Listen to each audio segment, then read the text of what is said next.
एकनाथ खडसेंवर कारवाई व्हावी यासाठी आक्रमक झालेल्या सामाजिक कार्यकर्त्या अंजली दमानिया आज उपोषणाला बसणार आहेत। त्यापूर्वी त्यांनी राळेगण सिद्धी जाऊन ज्येष्ठ समाजसेवक अण्णा हजारे यांची भेट घेतली। यावेळी त्यांनी खडसेंवरील आरोपांप्रकरणी अण्णांशी चर्चा केली। दमानिया मुख्यमंत्र्यांच्या वर्षा निवासस्थानाबाहेर उपोषणाला बसणार आहेत। भाजप युवा मोर्चाच्या जळगाव जिल्ह्यातील खडसे समर्थकांनी सामाजिक कार्यकर्त्या अंजली दमानिया आणि प्रीती मेनन यांच्या पुतळ्याचं दहन केलं। खडसे यांच्यावरती खोटे आरोप होत आहेत, असे खोटे आरोप करणाऱ्यांचा निषेध करत असल्याचं कार्यकर्त्यांनी सांगितलंय।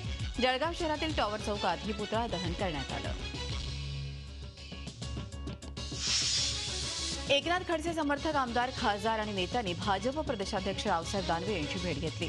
राजू भोळे, एकनाथ खडसेंनी दबाव तंत्र म्हणून या नेत्यांना भेटीसाठी पाठवलं का, असा सवाल आता विचारला जातोय। तर खडसे आणि जळगावमधील परिस्थिती जाणून घेण्यासाठी प्रदेशाध्यक्षांनीच या नेत्यांना बोलावून घेतल्याची चर्चाही रंगते। असं मुद्दा म्हणून कोणीही मला भेटायला खडसे साहेबांच्या प्रकरणात आलं नाही। जळगाव जिल्ह्याचे शहर जिल्ह्याचे अध्यक्ष आले होते आणि भारतीय जनता पार्टीच्या संघटनात्मक चर्चा करण्यासाठी मी त्यांना इथं बोलवलं होतं।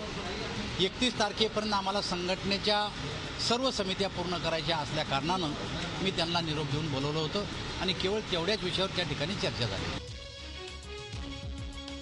महसूल मंत्री एकनाथ खडसे राजीनामा देणार की त्यांचा राजीनामा घेतला जाणार, अशी चर्चा रंगत असताना जळगाव पालिकेतल्या 16 नगरसेवकांनी आणि भाजपच्या पदाधिकाऱ्यांनी राजीनामा देण्याचा इशारा दिलाय। हे सगळे नगरसेवक खडसेंचे समर्थक असून त्यांनी अजिंठा विश्रामगृहात पत्रकार परिषद घेऊन राजीनाम्याचा इशारा दिलाय।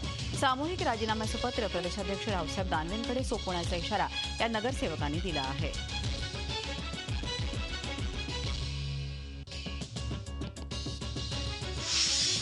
भ्रष्टाचाराचे आरोप असलेले महसूल मंत्री एकनाथ खडसे यांची मंत्रिमंडळातून हकालपट्टी करण्यासाठी राज्यपालांनी आपले घटनात्मक अधिकार वापरावेत, अशी मागणी काँग्रेसचे प्रवक्ते सचिन सावंत यांनी केली आहे। राज्यपाल मंत्र्यांना पद आणि गोपनीयतेची शपथ देतात, मात्र एकनाथ खडसे यांनी या शपथेचा भंग केला असल्याचा आरोप सचिन सावंत यांनी केला आहे। दिल्लीतील महाराष्ट्र सदन गैरव्यवहारात गजाआड असलेले माजी मंत्री छगन भुजबळ यांची शैक्षणिक जमिनीसाठी दिलेली 23 एकर जमीन महसूल विभागानं जप्त केली आहे आणि विशेष म्हणजे स्थानिक प्रशासनाला अंधारात ठेवून ही कारवाई थेट मंत्रालयातून करण्यात आली आहे। महापालिकेच्या अजून अशा अनेक मोक्याच्या जमिनी भुजबळांच्या ताब्यात असल्यानं लवकरच अशा तक्रारी करण्याची तयारी विरोधकांनी केली आहे। त्यामुळे नाशिक शहरात पुन्हा एकदा भुजबळ समर्थकांमध्ये खळबळ माजली आहे। डॉक्टर नरेंद्र दाभोळकर हत्येप्रकरणी सीबीआयनं पुणे आणि पनवेलमध्ये धाडसत्र सुरू केलं आहे। पुण्यात सारंग अकोलकर आणि पनवेलमध्ये डॉक्टर वीरेंद्र सिंग तावडे यांच्या घरावर सीबीआयनं छापे घातले। 3.5 वर्षांपूर्वी डॉक्टर दाभोळकर यांची हत्या पुण्यातल्या ओंकारेश्वर पुलाजवळ करण्यात आली होती। सध्या हा तपास सीबीआयकडे देण्यात आलेला आहे। छाप्यादरम्यान मोबाईल नंबर आणि ईमेल सहित काही कागदपत्रही सीबीआयनं ताब्यात घेतली आहेत। ताब्यात घेतलेल्या या माहितीची तपासणी केली जात असून पुढील तपास सुरू आहे। सीबीआय चुकीच्या पद्धतीनं छापे टाकत असल्याचा कांगावा सनातन संस्थेनं केला आहे।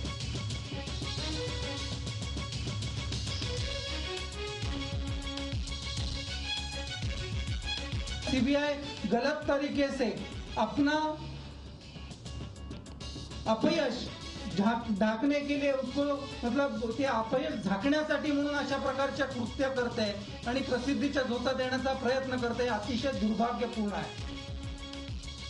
आज आम्ही बघतोय की सनातनच्या साधकांनी प्रत्येक वेळेला सीबीआयला सहकार्य केलेलं आहे। नगर जिल्ह्यात कौमार्याच्या परीक्षेत नापास झाल्यानं लग्न नाकारणाऱ्या नवऱ्या मुलानं जाता मुलीला परत आणण्याची तयारी केली आहे। मुलगा मुलीला आणण्यासाठी तिच्या गावी जात असल्याची माहिती पुढे येते। नगर जिल्ह्यात नुकतंच लग्न झालेल्या मुलीची कौमार्याची परीक्षा घेण्याची संतापजनक कृती जात पंचायतीनं केली आहे। या कौमार्याच्या परीक्षेत ती नापास झाली म्हणून तिला झिडकारण्यात आलं। जात पंचायतीनं तिला कौमार्याच्या परीक्षेत नापास ठरवलं आणि त्यानंतर तिच्या अंगावरचे सगळे दागिने घेऊन लग्न मोडून नवऱ्या मुलाकडचे लोक निघून गेले। आता मीडियाच्या दबावानं महिला आयोग आणि सरकारनं तातडीनं पावलं उचलायला सुरुवात केली। शेतकऱ्यांना कर्ज देण्यास टाळाटाळ करणाऱ्या महाराष्ट्र ग्रामीण बँकेला शेतकऱ्यांनी टाळं ठोकलं। महाराष्ट्र ग्रामीण बँक शेतकऱ्यांना पीक कर्ज नाकारत असल्यानं शेतकऱ्यांनी आक्रमक पवित्रा घेत बँक कर्मचाऱ्यांना आत कोंडून घेत बँकेला कुलूप लावून आपला संताप व्यक्त केला। मराठवाड्यातील अनेक शेतकरी भारतीय कम्युनिस्ट पक्षाच्या नेतृत्वात महाराष्ट्र ग्रामीण बँकेसमोर गेल्या 3 दिवसांपासून धरणं आंदोलन करत आहेत। मात्र बँक अधिकारी समाधानकारक उत्तर देत नसल्यानं शेतकऱ्यांनी बँकेला कुलूप लावून आपला रोष व्यक्त केला। विनाअनुदानित शाळांना अनुदान द्यावं या मागणीसाठी महाराष्ट्र राज्य विना अनुदानित कृती समितीनं औरंगाबादेत निदर्शनं केली. सरकारनं आश्वासन देऊनही अद्याप अनुदानास पात्र घोषित केलेल्या सर्व शाळांना अनुदान दिलेलं नाही. त्याच्याच निषेधात कृती समितीनं शिक्षक उपसंचालक कार्यालयासमोर निदर्शनं केली. प्रत्येक वेळी सरकार नुसतं आश्वासन देत असून प्रत्यक्षात घोषणांची अंमलबजावणी होत नसल्यानं सरकार शिक्षण संस्थांची फसवणूक करत असून मागण्या मान्य न झाल्यास आंदोलन तीव्र करण्याचा इशारा यावेळी देण्यात आला. यवतमाळ जिल्हा परिषदेतील शिक्षक बदली प्रक्रियेला शासनानं स्थगिती दिल्यानंतर शिक्षक संघटनांमध्ये वादाला सुरुवात झाली आहे. 10 वर्षांपूर्वीच्या कृती समितीच्या लेटर पॅडचा गैरवापर करत काही संघटनांच्या पदाधिकाऱ्यांनी बदलीवर स्थगिती आणली. पदाधिकाऱ्यांना बदली प्रक्रियेत काही साधता आलं नाही, त्यामुळे शिक्षकांना वेठीस धरून प्रक्रियेवर स्थगिती आणण्यात आली असा आरोप बदलीस पात्र शिक्षकांनी केला असून बदली झालेल्यांना नियुक्ती आदेश देण्यात यावे अशी मागणी करत शिक्षकांनी जिल्हा परिषदेवर धडक दिली.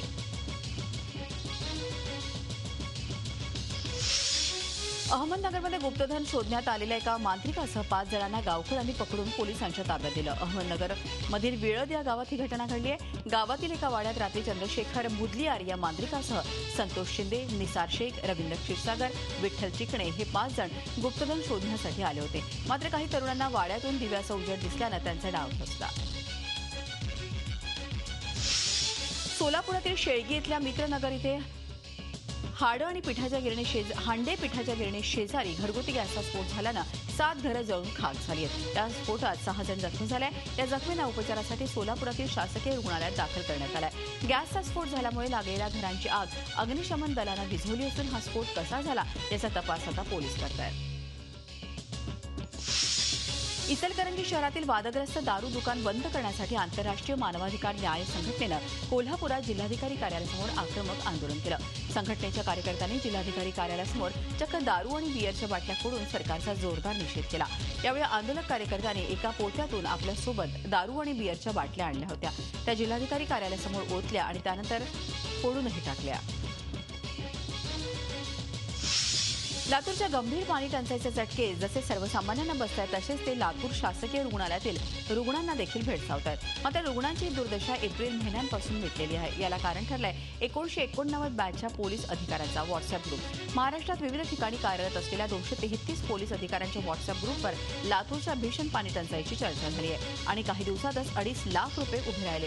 त्यातून रुग्णांना थंड पाणी पुरवलं जात आहे. पिंपरी चिंचवडच्या निगडी प्राधिकरण परिसरात अज्ञातांकडून 20 ते 22 गाड्यांची तोडफोड करण्यात आली. हा सर्व प्रकार निगडी प्राधिकरणामधल्या पोस्ट ऑफिस समोर घडला. प्राधिकरण परिसरातल्या 3 वेगवेगळ्या रोडवरील पार्किंगमध्ये पार्क केलेल्या गाड्यांची अज्ञातांकडून तोडफोड करण्यात आली. यामध्ये गाड्यांचं मोठं नुकसान झालंय. फोडण्यात आलेल्या गाड्यांमध्ये सुमो, बोलेरो, इंडिका अशा वेगवेगळ्या कंपन्यांच्या गाड्यांचा समावेश आहे. मुंबईकरांसाठी आता गुड न्यूज आहे. येत्या 2 ते 3 दिवसात मुंबईतल्या म्हाडाच्या घरांची लॉटरी जाहीर होणार आहे. 970 घरांसाठी ही लॉटरी काढली जाणार आहे. गृहनिर्माण मंत्री प्रकाश मेहता यांनी ही माहिती दिली. तो उपनगरातील जुन्या इमारतींचा 33/7A योजनेअंतर्गत पुनर्विकास करण्याचा प्रयत्न करणार आहे. यासाठी सरकार धोरणात्मक निर्णय जाहीर करणार आहे. 33/7 हा केवळ आतापर्यंत मुंबई शहरातील इमारतींना लागू आहे. आता ठाणे, कल्याण, डोंबिवलीतही 33/7A लागू करण्याचा विचार केला जातोय. पावसाळा काही दिवसांवर आला असला तरी मुंबईतील नालेसफाई अजून पूर्ण झालेली नाही. मुंबई महापालिका प्रशासनानं मुंबईतल्या नाल्यांची 80% सफाई झाली असल्याची माहिती स्थायी समितीत दिलेली आहे. परंतु प्रशासनाचा हा दावा खुद्द सत्ताधारी शिवसेनेसह विरोधी पक्षांनीही खोडून काढला आहे. शहरात म्हणावी तशी नालेसफाईची कामं झालेली नाहीत. काही ठिकाणी अजून कामांना सुरुवातच झालेली नाही असं मत सर्व पक्षातील नगरसेवकांनी मांडलं आहे. मुंबई विद्यापीठाच्या BA, BCom, BScचा निकाल लवकरच जाहीर करण्यात येणार आहे. BCom आणि BScचा निकाल 10 जूनला तर BAचा निकाल 20 जूनला जाहीर होईल. यंदाच्या वर्षी BComला सर्वाधिक 75,000 विद्यार्थी परीक्षेसाठी बसले होते तर BA, BComसाठी प्रत्येकी 18,000 विद्यार्थी बसले होते. मेडिकल इंजिनिअरिंगच्या राज्याच्या CETमध्ये MBBSच्या परीक्षेत जेमतेम 17% विद्यार्थी पात्र ठरल्याची माहिती वैद्यकीय शिक्षण महासंचालकांनी जारी केली आहे. या परीक्षेचा निकाल इंटरनेटवर जाहीर झाला आहे. इंजिनिअरिंग आणि वैद्यकीय प्रवेशासाठी एकूण 3,97,000 विद्यार्थी बसले होते. त्यापैकी 2,75,627 विद्यार्थी वैद्यकीय प्रवेश परीक्षेला बसले. त्यामुळे फक्त 46,797 विद्यार्थी पात्र ठरले. आता राज्य सरकारच्या वैद्यकीय महाविद्यालयातल्या 2,810 जागांसाठी या 46,797 विद्यार्थ्यांमध्ये चूरस असणार आहे. महाराष्ट्रात यंदा सरासरीचे 102% पाऊस होण्याची शक्यता आहे. हवामान तज्ज्ञ डॉक्टर रामचंद्र साबळे यांनी हा अंदाज व्यक्त केलाय. स्वतः विकसित केलेल्या मॉडेलच्या आधारे रामचंद्र साबळे यांनी हा अंदाज व्यक्त केलाय. जून ते सप्टेंबर दरम्यान राज्यात विभागवार पावसाचा अंदाजही त्यांनी वर्तवला आहे. त्यानुसार विदर्भ, मराठवाडा आणि उत्तर महाराष्ट्रात सरासरीपेक्षा जास्त पावसाची शक्यता त्यांनी बोलून दाखवली. तर कोकण आणि पश्चिम महाराष्ट्रात सरासरीपेक्षा कमी पावसाचा अंदाज त्यांनी व्यक्त केला. पुण्यात मान्सूनपूर्व पावसानं हजेरी लावली. ढगांच्या गडगडाटासह आलेल्या पावसानं पुणेकरांना चिंबचिंब केलं. अनेक पुणेकरांनी पावसात भिजत घरी जाणंच पसंत केला. पुण्याबरोबर पिंपरी चिंचवडमध्ये देखील पावसानं हजेरी लावली. गडगडाटासह आलेल्या पावसाच्या सरींनी नागरिकांना चिंब केलं. पैशांचा पाऊस पाडतो असं सांगत भोंदूबाबा आणि त्याच्या टोळक्यानं मंडणगडमधल्या काही जणांकडून तब्बल 25 लाख रुपये उकळले. त्यासाठी त्यानं फेब्रुवारी महिन्यापासून वातावरण निर्मिती केली होती. पैशांचा पाऊस पाडण्याकरता त्यानं आधी या लोकांकडून 11 लाख रुपये आणि नंतर आणखीन 14 लाख रुपये असे एकंदर 25 लाख रुपये वसूल केले. त्यानंतर ठरलेल्या दिवशी भोंदूबाबानं त्या सर्वांना एका ठिकाणी बोलवलं. मात्र स्वतः गाशा गुंडाळून ते पसार झाले. एका महाविद्यालयीन तरुणीचा संशयास्पद मृत्यू झाल्याची घटना नांदेडमध्ये घडली आहे. या प्रकरणी नातेवाईकांच्या फिर्यादीवरून तिचा मित्र आणि इतरांवर खून आणि बलात्काराचा प्रयत्न केल्याप्रकरणी गुन्हा दाखल करण्यात आला आहे. नांदेडच्या ग्रामीण तंत्रनिकेतन महाविद्यालयात तृतीय वर्षात शिकणारी 19 वर्षीय स्नेहल सुरेशराव भांगे ही कवठा परिसरातील बांधकाम सुरू असलेल्या जागेलगत बेशुद्ध अवस्थेत सापडले होते. स्नेहलचा वर्गमित्र आणि इतर काही ठिकाणी तिला त्रास देत होते. तिच्या मोबाईलवर फोन करत होते, मेसेज करत होते. त्यापैकी दीपक जाधव याने तिचा घातपात केला असावा असा संशय स्नेहलचे वडील आणि भावानं व्यक्त केला. तंबाखू, सिगरेट, बीडीच्या व्यसनामुळे अनेकांचा मृत्यू होतो, कुटुंब उद्ध्वस्त होतात असा संदेश देण्यासाठी यवतमाळतील विद्यार्थ्यांनी कुंचटा वापरून जिल्हा परिषद इमारतीच्या भिंती रंगवल्या आहेत. गेल्या 2 दिवसांपासून भिंतीवर प्रबोधनात्मक चित्र काढण्यात आलेले आहेत. जागतिक तंबाखू विरोधी दिनानिमित्त सलाम मुंबई फाउंडेशनच्या सहकार्यानं भित्तीचित्र स्पर्धा आयोजित करण्यात आली. घोड्यांच्या बाजारासाठी प्रसिद्ध असलेल्या येवला शहरामध्ये प्रथमच घोड्यांच्या शर्यतीची स्पर्धा पार पडली. गुजरातमधील पोरबंदर, अहमदाबाद, सुरत यासह राज्यातील मुंबई, नेरळ, माथेरान, परळी वैजनाथ, नांदेड, माळेगाव, नाशिक येथील घोडेमालकांनी या स्पर्धेसाठी आपल्या घोड्यांसह सहभाग घेतला. संगमनेर, पुणे भागातील शर्यतींमध्ये प्रथम आलेल्या महाराष्ट्रातील सर्वात उंच घोडाही या शर्यतीमध्ये सहभागी झालेला होता.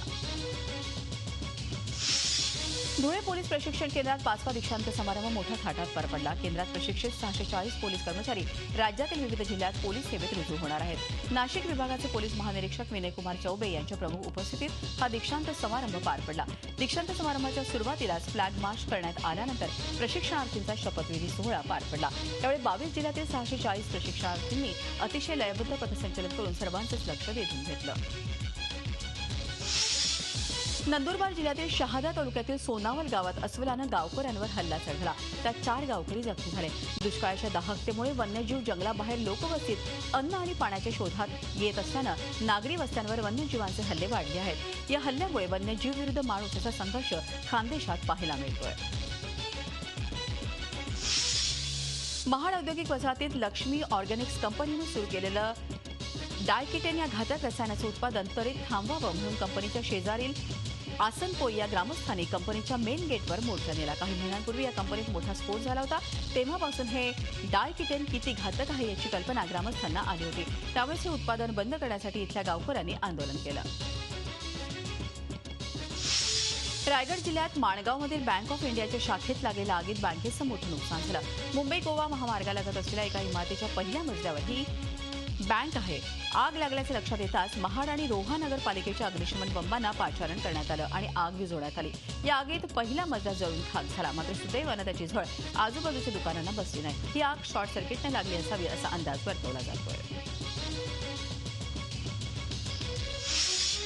या होत्या आपल्या राज्यातल्या बातम्या. आता बघूया देशविदेशातल्या महत्त्वाच्या बातम्या झटपट. केरळ आणि आसाममध्ये झालेल्या पराभवानंतर पक्षाला शस्त्रक्रियेची गरज आहे असे सगळे बडे नेते सांगत असतानाच काँग्रेसचं अध्यक्षपद राहुल गांधींकडे येण्याची शक्यता सूत्रांनी वर्तवली आहे. याच महिन्यात होणाऱ्या काँग्रेस कार्यकारिणीच्या बैठकीत राहुल गांधींचं प्रमोशन होण्याची शक्यता आहे.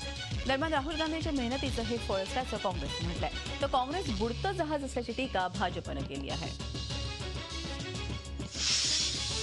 2002 साली झालेल्या गुजरात दंगलीत अहमदाबादच्या गुलबर्गा सोसायटीत झालेल्या हत्याकांडाप्रकरणी आज विशेष न्यायालयात निकाल देणार आहे. या प्रकरणी 59 आरोपी असून त्यातले 14 जण गेल्या 14 वर्षांपासून तुरुंगात आहेत. तर इतर सर्वांना जामिनावर सोडण्यात आलंय. गुलबर्गा सोसायटीत काँग्रेसचे माजी खासदार एहसान जाफरी यांच्यासह एकूण 70 जणांची हत्या करण्यात आली होती. तेव्हापासून आतापर्यंत या प्रकरणात एहसान जाफरीच्या पत्नी जाकिया जाफरी न्यायालयासाठी लढत आहेत. एसआयटीनं केलेल्या तपासानंतर विशेष न्यायालयात 2015 मध्ये सुनावणी पूर्ण झाली. आज न्यायमूर्ती पी.व्ही. देसाई या प्रकरणी अंतिम निकाल देण्याची शक्यता आहे. गेल्या वर्षी गाजलेल्या दादरी हत्याप्रकरणी अत्यंत महत्त्वाची माहिती पुढे आली आहे. या हत्याकांडात मारल्या गेलेल्या अखलाकच्या कुटुंबियांकडून त्यांना दिलेली भरपाई परत घेण्याची मागणी भाजप खासदार योगी आदित्यनाथ यांनी केली आहे. अखलाक यांच्या घरी असणारं मांस हे गोमांसच असल्याचं पुढे आलेलं आहे. फॉरेन्सिक अहवाल कोर्टात सार्वजनिक करण्यात आलाय. त्यातही ही बाब पुढे आल्यानं योगी आदित्यनाथ यांनी ही वेगळीच प्रतिक्रिया दिलेली आहे. गुजरातमधलं गीरचं अभयारण्य आशियाई सिंहांच्या मोठ्या संख्येत कॅमेऱ्यात कैद झालेली आहेत.